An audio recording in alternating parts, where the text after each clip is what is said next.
Today we are talking about becoming well-informed, but maybe more importantly, well-leveraged. Exactly. Using knowledge to really change how you approach your work, your ideas, your goals. And the challenge we're tackling today is it's a big one. It's probably the biggest psychological hurdle for anyone trying to build something that lasts. I know what you mean, that pressure. That immense pressure to announce, to promise, to, claim victory long before the foundation is even dry. We live in a culture that just thrives on that. It treats attention and getting that instant validation like it's oxygen. Right. It gives you a rush, makes you feel alive, but as our sources today are going to show, that rush is almost always counterproductive.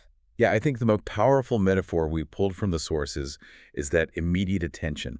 It's like wind on wet cement. Ooh, I like that. It might feel energizing, right? Uh-huh. But it just pushes and smears and it forces the cement to start hardening in the wrong shape, a rushed, fragile shape. And you know the feeling. You get an idea, you feel that burst of creative adrenaline, and the first impulse is always, I have to tell You everyone. have to lock in the commitment. Or I've got to secure my reputation as being the first to do this. And history and the case studies we've synthesized for you today, they show that this strategy, it almost always leads to the same predictable outcomes. What are we talking about? Reputation drag. Rushed timelines where quality is sacrificed for speed. And then ultimately you get an inferior product or outcome that just collapses under the weight of its own hype. Exactly. And that's why our mission today feels so critical. We really want to understand in, granular detail why delaying that public promise. And leading with verifiable, repeatable evidence instead. Right. Why that creates success that is stronger and genuinely sustainable. We're diving deep into what we're calling sequence discipline. Sequence discipline. I like that. It's all about managing risk, isn't it?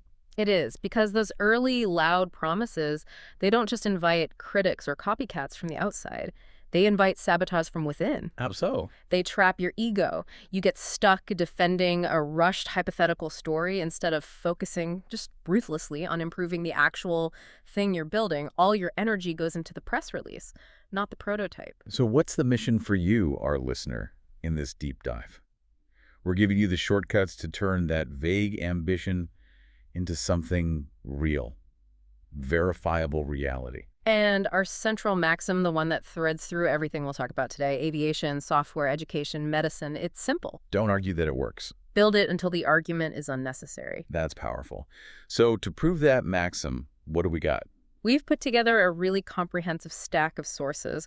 We're looking at compelling case studies from, 1903 aviation all the way up to the birth of modern software and even these high-stakes medical breakthroughs. Okay, so we've distilled this down into 5 core lessons for you. 1, the Wright brothers, and the incredible power of maintaining what we're calling a private runway for proof. 2, Linus Torvalds and why leading with functional proof show the code beats empty promises every single time. 3, Sal Khan and the essential commitment to earning your scale by serving one learner first. 4, Barry Marshall and the absolute need to let the experiment speak, especially when you're up against a really entrenched consensus. And finally, number 5, we're going to look at the tactical genius of Zappos and Dropbox and how they demonstrate the art of validating demand before you sink $1 into infrastructure. So let's start at the beginning. Okay, let's unpack this, starting with the original masters of sequence discipline. A case study that shows the profound power of what they call the Great Silence, the Wright brothers. Right. When you picture the Wright brothers, what do you see? You see that one iconic image, right? December 17th, 1903, Kitty Hawk, North Carolina. Exactly. And for good reason. It's preserved by the Library of Congress. It's the moment that marks the first controlled, powered, sustained flights in a heavier-than-air machine. It was a staggering achievement. Absolutely staggering. But if you're studying the strategy of sustainable success, focusing only on that 12-second, 120-foot hop is, well, it's really misleading. The real story for us today is the forgotten gap, the part that happened after. The question isn't just what they achieved that day. It's what they did between 1903 and 1905. And crucially, what they didn't do in public. They didn't stop. They didn't do a victory lap. They moved their entire operation to Huffman Prairie. Which was, get this, a less-than-ideal 84-acre cow pasture near Dayton, Ohio. Not exactly a glamorous R&D facility. No, but it was their own private lab, their own flight center. And it's there that they transformed what was an amazing stunt into a repeatable, practical, and controllable technology. And the numbers are what really give you the insight into their sequence discipline. In 1903, the flight was one successful but very high-risk moment. 12 seconds. 12 seconds. Now fast forward to 1905, specifically October 5th. They achieved a flight that lasted 39 minutes. 39 minutes. And covered over 24 miles. That is the difference between what's essentially a high-speed fall and true controllable flight. And we need to dive into the technical side of that for a second. It wasn't just about flying farther, it was about control. Total control. The Wrights' key innovation, the thing that changed everything, was their three-axis control system. Pitch, roll, and yaw, all coordinated. Which is still the standard for aviation today. It is. And by 1905, they had mastered it. They could fly figure eights, they could return to their starting point, they could maintain these long, sustained curves. They knew the machine worked reliably. It wasn't just iteration at that point, it was mastery. Exactly. Yeah. And this mastery, which they achieved completely in private, that's what led to the Great Silence. Right. And our sources from the Henry Ford Museum explain this decision. They were terrified that rivals, especially well-funded competitors like Samuel Langley, who'd failed so spectacularly, would just steal their designs. Before they could get the patent secured. Exactly, in all the key international markets. So they just stopped flying publicly for almost 3 full years after late 1905. Just think about that. They had the single most astonishing technology in the world, and they deliberately chose secrecy. It's the ultimate counterintuitive move, especially in today's world, which is obsessed with virality and getting publicity now. Oh, absolutely. If you had a machine today that could fly under control for half an hour, you'd be forced onto every social media platform, every news channel, every venture capital stage. And the Wrights resisted all of that pressure. They were protecting that fragile early stage where the idea is at its most vulnerable. But there's a tension here we have to address. Silence isn't free. It has a real cost. A huge cost. The sources confirm that doubt just grew rampant during this period. Skeptics in the press, in the scientific community, they rushed to fill that information vacuum. And what were they saying? Oh, everything. That the 1903 claim was exaggerated, that the machine couldn't truly launch on its own power, that the reports of control were just rumors. The Wright brothers' reputation suffered dramatically in the short term. So that raises a necessary devil's advocate question. If they stayed silent for 3 years, why didn't some well-funded rival just figure out the three-axis control system in the meantime and beat them to the punch? It's a great question. I mean, did the silence actually work, or were they just lucky? It worked. And it worked because of the nature of their innovation. Their design was not obvious. It wasn't something you could just figure out by looking at it. So it wasn't just about adding a bigger engine. Not at all. It required this deep mechanical intuition and, crucially, specific practical flight experience that people like Langley just didn't have. So the silence actually forced their rivals to keep working on the wrong ideas. While the Wrights were quietly securing their legal protection all over the world. Exactly. Sequence discipline. So when they were getting hammered by critics and doubters, what was their response? Did they send out louder press releases? Did they engage in these public debates arguing they were right? No, they did the opposite, and that's the decisive pivot we need to look at. They waited. Waited for what? They waited until they had a system that was completely impossible to dismiss. Their response wasn't louder rhetoric, it was undeniable evidence. And that hinge moment comes in 1908. August 1908. Wilbur Wright goes to France, and he flies publicly near Le Mans. And the National Air and Space Museum notes that this demonstration was a global sensation. It just stunned observers. Because they weren't just taking off and landing. No, they were performing these complex aerial maneuvers with total, absolute control. So this wasn't a PR stunt. It was a carefully managed global confirmation of fact. It was. And at the exact same time, Orville was demonstrating in the United States at Fort Myer, Virginia. So 5 years after that single famous hop, their public claim landed not as some ambitious gamble or fragile promise, but as a summary of proven repeatable fact. The argument was literally unnecessary. They demonstrated the core principle for sustainable success: sequence discipline. The order is everything. Okay, let's break it down. 1. Private proof. That's the 1903 to 1905 rigorous testing that leads directly to 2. Controlled demonstration, which is the 1908 public flights. And that then earns you the right to 3. Public claim, which for them was world acceptance, contracts, and fame. And if you invert that sequence, if you claim first and then try to prove it later, every delay, every technical problem, every pivot just looks like you failed to deliver on an empty promise. Okay, so let's translate this.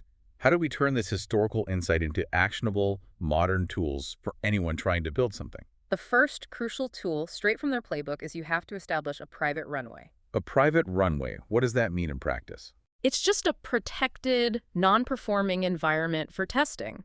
So if you're a high-level manager, your private runway might be a small, volunteer-only pilot team. You test a new workflow system with them for 6 months before you even think about rolling it out company-wide. Or, if you're a writer, it's the draft that you keep hidden. You allow the work to be bad and messy without the fear of immediate judgment. Exactly. And the beauty of the private runway is that it allows for necessary failure. The Wrights had dozens of crashes at Huffman Prairie. But only a handful of people ever saw them. The public never knew about the failures. They only saw the ultimate success. Okay, what's tool number 2? Using a claim ladder. This is about internal honesty and precision.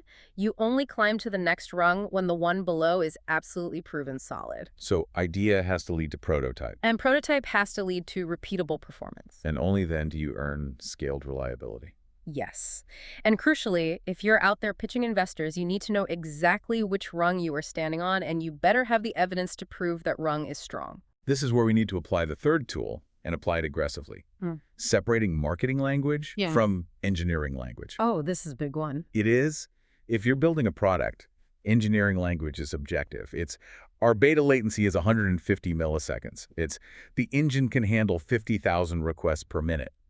It's quantifiable. And marketing language is subjective and aspirational. A lightning-fast user experience, revolutionary speed, game-changing operational efficiency. You must never, ever confuse the two when you're evaluating your own internal progress. Because if your project manager tells you the new feature is revolutionary, but the actual engineering report says reliable performance achieved in 4 out of 10 tests, You've lost the plot, and your external promise is built on sand. the takeaway here is that future you will thank you for documenting like a professional skeptic is going to review your work. You need quantifiable results, dates, witnesses, logs. Because that diligent, evidence-based documentation is the hard work you do in private now to prevent the public argument and the inevitable reputational damage later on. Right. Let's move from the complex mechanics of aviation to the digital architecture of modern collaboration. Let's examine a case study in what we'll call evidence-first credibility. The origin of Linux. And the strategy of Linus Torvalds. What's so fascinating here is the almost apologetic, restrained humility of how it all started. You have to understand the context. Yeah. Helsinki, 1991. The computing world was dominated by these big proprietary systems, MS-DOS, Windows, expensive corporate Unix systems. There was a free OS called MI9X, but it had limitations, licensing, architecture. It was frustrating for a computer science student like Torvalds. Especially one who had a brand new PC with a powerful i386 chip that could clearly do more than his software was allowing. So he started tinkering. And notice, he didn't start with a grand mission statement. He started with a practical frustration. And that practical problem drove the creation of an artifact, a thing. Exactly. So when Torvalds posted to the Usenet group comp.os.minix on August 19th, 1991, describing what he'd built, the simple kernel, the language he used was anything but hype. He called it just a hobby. He said, and this is a direct quote, "It won't be big and professional." He admitted it was limited in hardware support, meant mostly for reading. He shipped a small truth, a functional, real, running kernel. And this is the decisive pivot. Just imagine the alternative. Imagine if he'd announced, I am launching the operating system that will challenge Microsoft and destroy Unix. He would have been laughed out of the room. He would have instantly recruited thousands of professional critics just eager to dismantle his dream. But by leading with evidence, he completely changed the dynamic. You can argue with vague dreams and inflated promises all day long, but you can't really argue with code that compiles and runs on your own machine. His humble posture made his work accessible. It wasn't intimidating. He was recruiting feedback and collaboration, not applause. And the principle here is so powerful. When you make a massive promise early on, you get emotionally invested in defending your narrative. You start protecting the story you told. Instead of fixing the bugs in the product. Torvalds completely avoided that trap by sticking to the opposite rule. Make small, verifiable claims. Ship what exists. Let other people judge the artifact. And this posture gives you 3 huge advantages that hype just cannot deliver. Okay, what's the first one? Credibility without charisma. Torvalds wasn't some charismatic tech mogul. He was a student, but the work spoke for itself. The fact that the code ran, and it ran efficiently on this powerful new architecture, that was his credibility. Yeah. You don't need a massive PR firm if the thing you build actually works. Second, you get better input. Vague ambition gets vague, supportive, and ultimately useless advice. Right. That sounds like a great idea. Exactly. But when you put a functional reality in front of experienced developers, you get specific critique. You get the memory management breaks right here, or you need driver support for this hardware. And that specific actionable input is the fuel for real improvement. And third, you generate momentum you can measure. A promise just creates these soft expectations. A working prototype creates quantifiable bugs, measurable performance gains, clear paths for people to collaborate on. And that momentum was really codified when he shifted the license to be compatible with GNU copyleft. Right, in the V0.12 release notes. That opened the door for genuine collaboration based on the functional artifact, not just some marketing claim. The community gravitated to the doing, not the talking. Okay, let's introduce some tension here. Torvalds was a student working on a hobby project. Eventually, it was funded by the community, not by venture capital. Good point. Doesn't this whole go quiet until it flies strategy only work when you don't need millions of dollars to scale up? Sometimes you have to speak early to raise money. That is an absolutely essential distinction. And if you must raise capital, you're not selling a finished product, you're selling a sequenced discipline plan. Explain that. You don't promise the finished cathedral, you show them the incredibly strong, proven foundation you've already built, and you ask for money to build the first reliable wall. So the guardrail in that scenario is to only announce what you can actually provide evidence for, or at least bound in some way. Exactly. Show them the working kernel, not the 5-year roadmap that's based on pure speculation. Use milestones. Use ranges. Don't speak in absolutes. So how do we apply this discipline of show the code to our own professional lives? We can start with simple, concrete tactics. The first is what I call the 1 artifact rule. Okay. Before you tell anyone your grand plan, before you draft the 20-page proposal, produce 1 tangible thing they can touch. If you're launching a new marketing campaign, it's the result from the first running A/B test. If you're managing a team, it's the draft agenda for the new meeting structure you want to try. A tangible artifact. Exactly. And second, practice the art of underclaiming on purpose. Be precise about the current boundaries of your progress. Describe what your project is and also what it isn't yet. So saying something like, this prototype handles single-user login for data entry, but it doesn't have reporting functionality yet, that's strong. Very strong. But saying it's almost ready is weak. Limitations, when you state them clearly, are a form of precision, and precision builds instant trust. And you can fight back against what you call promised land, that hypothetical space where everything works perfectly, by adopting the micro-step. The micro-step is just forcing yourself to write down your smallest, honest deliverable. Complete this sentence. In the next 48 hours, I can show a functioning blank. And if you can't fill in that blank with a real, verifiable artifact, then you're currently failing sequence discipline, and you need to retreat back to building. this whole approach just ensures that every public statement you make is a summary of realized progress, not a desperate defense of some fictional future. Right. Now let's address the challenge of scale. So many projects, especially those with these massive social ambitions, they fail because they try to announce their destiny before they've proven their solution works for even one person. And the story of Sal Khan and Khan Academy is the perfect case study in how to earn scale incrementally. The origin story of Khan Academy is pure proof of pull. Absolutely. Sal Khan in 2004 was not sitting down thinking, I'm going to launch a global educational revolution. No, he was trying to solve a family logistics problem. He was trying to remotely tutor his cousin, Nadia, who was in Dallas, while he was working in Boston. The logistics were the practical snag. Live tutoring meant he had to keep repeating the same fundamental explanations, and it required specific scheduling. So instead of scaling his time, he decided to scale his artifact. So in 2006, he started recording these short, simple tutorials. Often it was just his voice over a digital blackboard. And he posted them to YouTube. So his cousin and eventually other family members could just watch them at their own pace. The humility of that artifact is so key. These were not high production value videos. Not at all. They were simple tools designed to solve one person's homework problem. He outsourced the repetition to the video. He never said to Nadia, this will be the future of education. He said, here, watch this so I don't have to explain it again. And what happened next is the signal. This is the thing that separates genuine utility from manufactured hype. Strangers started watching. And sharing. The view counts became this honest, undeniable feedback loop, a sign of real, unprompted utility. The work was genuinely helping people he didn't even know. And this is what validates the leap. He waited for reality to build the case for him. Our source notes that Khan kept his incredibly demanding job at a hedge fund while all this evidence was accumulating. The organization was incorporated as a nonprofit in 2008, but he didn't commit to it full-time until the pull was so strong, the usage so undeniable, that it made the professional pivot unavoidable. And that was in the fall of 2009. He didn't quit his job first and then hope the world would validate his dream. No, he let the undeniable evidence, the thousands of anonymous learners who were relying on his small, simple videos, he let that earn the bigger commitment, the full-time dedication, and eventually the global platform. So if we connect this to the bigger picture, it shows that commitment should be demonstrated through a sequence of small, verifiable deliverables. Not just one grand announcement. The Khan Academy pattern is clear. 1, solve one real problem for one real person. Nadia. 2, turn that solution into a reusable artifact. The YouTube video. And 3, let usage, not applause, not speculation, let usage tell you if it's actually worth scaling. And this defines the principle of proof of pull.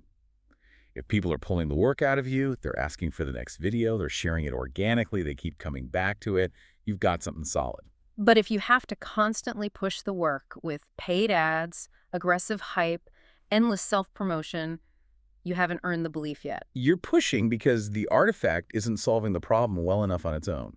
Which means this strategy fundamentally changes what you measure. The crucial tool here is measuring return behavior, not just initial reception. A like on a social media announcement is a cheap compliment. So cheap. A return user, a specific request for a follow-up, or a quantifiable time saving. Those are real measures of utility. You have to ask, did they use it twice? Did it save them measurable time on a task? Did they share it with someone who had the exact same problem? And we can make this actionable with the incredibly simple second use test. If you're building something and your one learner or your one early adopter uses your artifact again, independently, without any prompting from you, you've earned the right to proceed to the next slightly larger step. And if they don't come back? Then the problem is with your solution, not with your marketing. The timeline is the discipline template right there. 2004, tutoring. 2006, minimal YouTube videos. Yeah. 2008, nonprofit incorporation. 2009, full-time commitment. The growth was exponential, but the commitment was incremental, and it was driven entirely by evidence. Let's pivot now to a realm where the resistance to new ideas is often the most entrenched. High-stakes medicine. This is the story of Barry Marshall and the discovery of the true cause of stomach ulcers, a case study in just radical adherence to evidence-first work. And the context here is vital to understanding the scale of the challenge she was up against. In the early 1980s, the accepted medical consensus was absolute.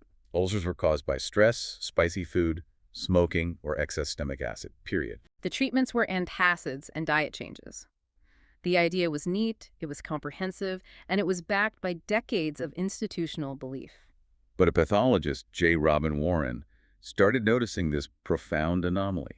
In almost every stomach biopsy that showed inflammation, he also saw these curved bacteria, Helicobacter pylori. He partnered with a clinician, Barry Marshall, to argue for a heretical cause, that ulcers were an infection. Their claim didn't just challenge the consensus, it demanded that an entire industry of gastroenterologists admit they were fundamentally treating the wrong disease. So, as you can imagine, the natural response from the establishment was aggressive skepticism. Marshall and Warren published their initial findings, even in a big journal like The Lancet in 1984, but the critics, armed with the prevailing wisdom, demanded causation proof, not just correlation. And the traditional scientific bottleneck, as the Mayo Clinic proceedings notes, was that they couldn't develop a working animal model. They couldn't reliably replicate the infection in a lab setting. So they couldn't prove causation ethically or practically. They were stuck. This is the decisive pivot. How do you overcome a deeply entrenched professional belief when the standard experimental methods fail you? When the scientific community is actively resisting your premise and demanding proof you physically cannot produce? Marshall concluded that the only person who could ethically and effectively serve as the experimental model was himself. He took the ultimate risky step in 1984. After confirming his own stomach lining was perfectly normal with an endoscopy, Marshall took a petri dish. And he drank a culture of the H. pylori organism. This was not a stunt for media attention. This was a direct, self-imposed resolution to a scientific bottleneck. And days later, the expected and measurable result occurred. He developed the classic symptoms of gastritis, nausea, bad breath, vomiting. And a follow-up endoscopy and biopsy confirmed it. Active infection, severe inflammation. This self-experiment provided a single, highly personal data point that was brutal, it was risky, and it was undeniable. It forced the scientific community to reckon with reality. Because the evidence was now a direct, demonstrable causation chain witnessed on a healthy subject.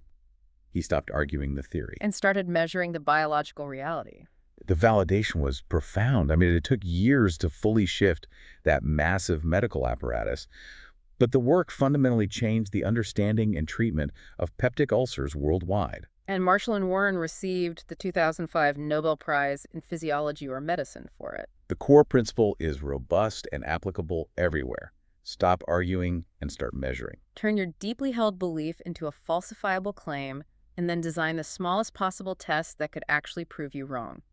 Evidence, even when it's generated dramatically, will eventually defeat rhetoric and entrenched institutional bias. Okay, but we have to pause for the ethical constraint here. Absolutely. Marshall's self-experiment is a dramatic warning.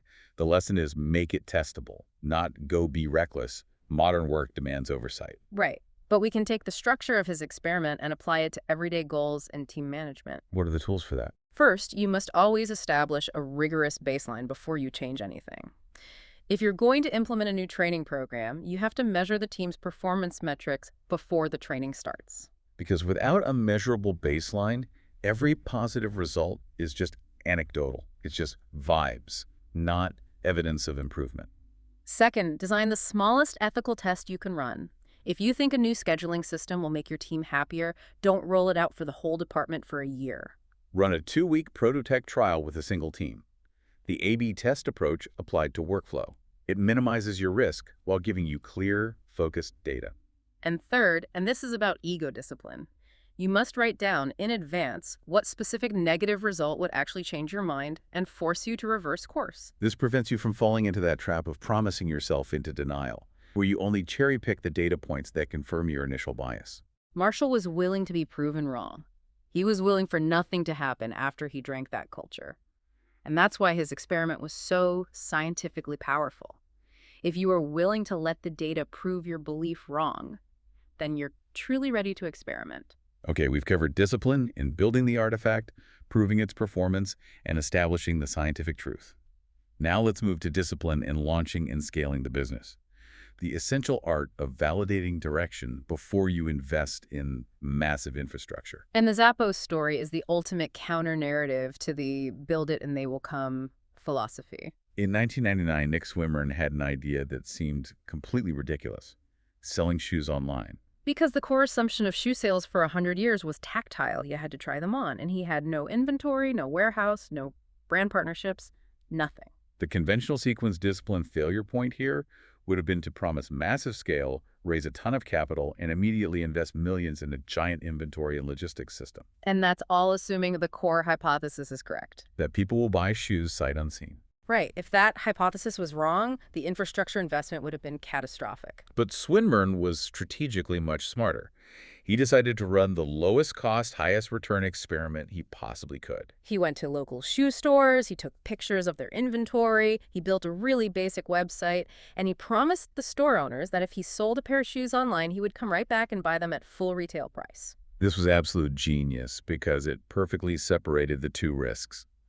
The risk of the hypothesis, will someone buy a $100 pair of shoes based on a photo, was tested with minimal cost. A cheap website and a few hours taking pictures. While the cost of being wrong, a massive warehouse, logistics, inventory risk, was deferred completely. And the proof worked. As Business Insider described it, he made a couple of sales. And that tiny proof point proved the core make-or-break assumption. People will buy shoes without trying them on first. The market provided the evidence, and only then did he earn the right to invest in the infrastructure he needed for scale.